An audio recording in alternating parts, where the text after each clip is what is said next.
You know, sometimes the next big flavor, it's been in your family's kitchen all along. You know, it could be a favorite family recipe. And that's what our next guest discovered. Annie Nguyen is the founder and owner of Haute Foods. Haute spelled Haute, just like the couture. Annie, hi there and welcome. Thank you for having me. So where did all this start, this family recipe and the taste that has just sparked this line? So it's actually funny because when I was a child growing up, we would only use this chili oil on one dish, which was a Laotian chicken noodle soup. And I didn't discover how versatile it was until I was in my 20s. That's when I met my husband, Peter. He tried it, and again, with this chicken noodle soup, and he discovered that it could be used with everything. We started experimenting, trying it on different foods like pasta, pizza, rice, just things you wouldn't think of putting chili oil on. I see. But who created the original recipe? That would be my mom. We had this in the back of the pantry. Like, we only used it once a month when she made this chicken noodle soup. But then I recreated it to make the garlic chips bigger, since that's what everyone loves about the garlic. And I came up with the 2 new spice levels, the mild and the hot, because our hot is actually very spicy. Very, very hot. So your mom's original without it have been super hot for most of us? It is, I see. yes. Sort of more for a North American palate, you had to tone it down a little bit. Thank you. Let me say thank you. I don't know if I can take the super hot at this time of day, but just give me your process. You slice garlic into chips, and we can take a look at some of these samples here. So this one is the hot chili oil. So we slice the garlic chips, and then we fry it, and then all the flavors blend into the oil, and then we keep it in the oil to make it crispy, to keep it crispy. Right. Oh, that's beautiful. So what were some of the challenges then when you go from sort of mom's recipe in the back of the pantry to now we've got a production line? How challenging was that? That was very difficult. It was actually very difficult to find a co-packer that would take on my project because of the garlic. It's very time sensitive, so it had to be cooked perfectly so it doesn't burn or it doesn't taste bitter. But luckily, I found one in Richmond, which is awesome, since he's a chef, so he's very passionate about food.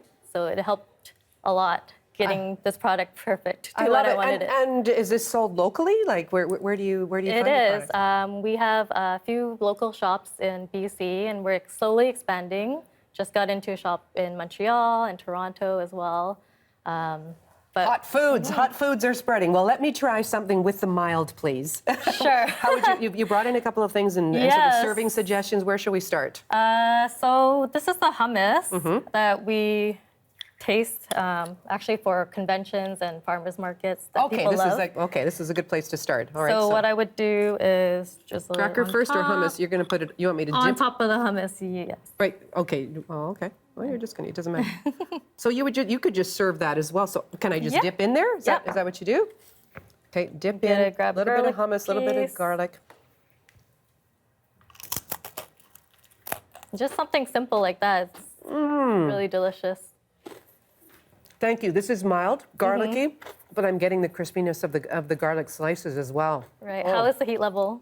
No, that's perfect for me. Okay. That's perfect. So that's the mild one. Wow. Okay. I'm getting, and this one, sort of similar idea. You just have cream cheese. Cream cheese. This one I usually just eat with the garlic oil. So the garlic one is just all big chunks of garlic with no spice at all. So this is something I would eat for breakfast. You would have cream cheese and garlic for breakfast? Yes. Okay. There's something for everyone, Annie. This will get you set for the whole day. And then... Really? Okay. I don't want to take a bite of that just yet, but I see. Okay, there's another. There. You don't have to worry about hot, but you could put the hot on there. You're just not going too hot for breakfast. But for breakfast, yes. And also, so you talked about pizza, spaghetti. Now, I know there are some pizza places that will have either a rosemary oil or a chili oil, so it's that kind of thing. This goes beyond the chili oil because you've got the chunks in there as well. Yep. It's like now I can't eat pasta without it. Okay. Well, this is your product. And also, which one would you put on with the spaghetti? You'd probably put the hot one. I love the hot. That's the original one. Okay. But for you... Give me a little... Hit me, Annie. Well, let's go one step up. How's that? One step up? Okay. This is medium Medium hot spaghetti with Hot Foods I'm chili gonna give you sauce. one garlic chip because it's very spicy. Well, you can put the other one, the mild one over here. Maybe I Okay. better go for that one. It is still early in the day.